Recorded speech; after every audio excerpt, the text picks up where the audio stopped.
महाभारत के युद्ध की एक घटना है जो मुझे बहुत ज़्यादा प्रेरित करती है और मुझे उम्मीद है आप लोग भी इसे काफ़ी इंजॉय करेंगे। और हाँ, कहानी को केवल सुन के मत छोड़ देना, क्योंकि इससे मिलने वाला संदेश आपका जीवन बदल सकता है। श्री कृष्ण ने अपनी पूरी सेना दुर्योधन को सौंप दी थी और स्वयं पांडवों की तरफ से युद्ध का आगाज कर रहे थे। भगवान कृष्ण ने अर्जुन से वादा किया था कि वह युद्ध में हथियार नहीं उठाएंगे और निहत्थे की पांडवों को विजय बनाएंगे।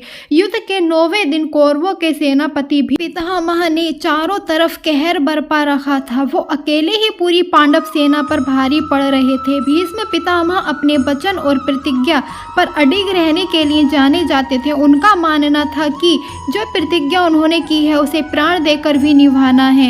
एक तरफ श्री कृष्ण अपने निहत्थे रहने के वचन से बंधे थे, वहीं भीष्म पितामह पांडव सेना पर आग उगल रहे थे। ऐसा लग रहा था मानो कुछ क्षण में ही भीष्म पांडवों को हरा देंगे। श्री कृष्ण शांति पूर्वक सब कुछ देख रहे थे। वो जानते थे कि अर्जुन भीष्म का मुकाबला नहीं कर सकता, क्योंकि उन्होंने अर्जुन से वादा किया है वह पांडवों को ही विजय बनाएंगे। वही महाबलीशाली भीष्म पांडवों का तहस नहस करने में लगे थे। यही सोचकर श्री कृष्ण ने भीष्म पितामह को रोकने के लिए रथ का पहिया उठा लिया, लेकिन भीष्म जानते थे कि श्री कृष्ण भगवान हैं, इसलिए उन्होंने मुस्कुराते हुए अपने धनुष बाण रख दिए और हाथ जोड़कर खड़े हो गए।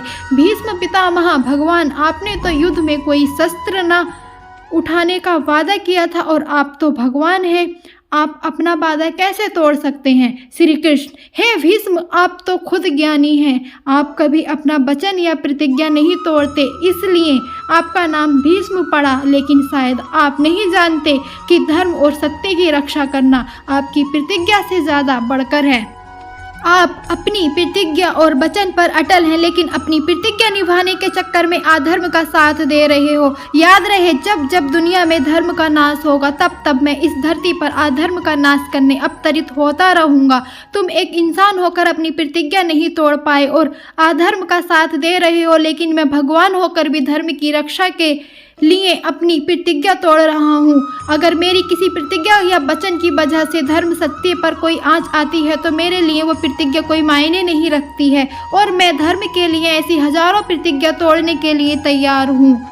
अगर आपके सामने धर्म का नाश हो रहा हो और आप कुछ नहीं कर रहे तो भी आप पाप के भागी हो। श्री कृष्ण का ये संदेश दिल पर बहुत गहरी छाप छोड़ता है। दोस्तों, सत्य की रक्षा हमारे हर स्वार्थ, हर वचन और हर मजबूरी से बढ़कर है। यही इस कहानी की शिक्षा है। बहुत बहुत धन्यवाद आप लोगों का इतनी तसल्ली के साथ हमारी कहानी सुनने के लिए। और अगर वीडियो पसंद आई हो तो लाइक ज़रूर कीजिएगा और चैनल को सब्सक्राइब भी ज़रूर कीजिएगा। साथ ही बेल आइकन भी ज़रूर दबाएं ताकि अगली वीडियो का नोटिफिकेशन आपको तुरंत मिले।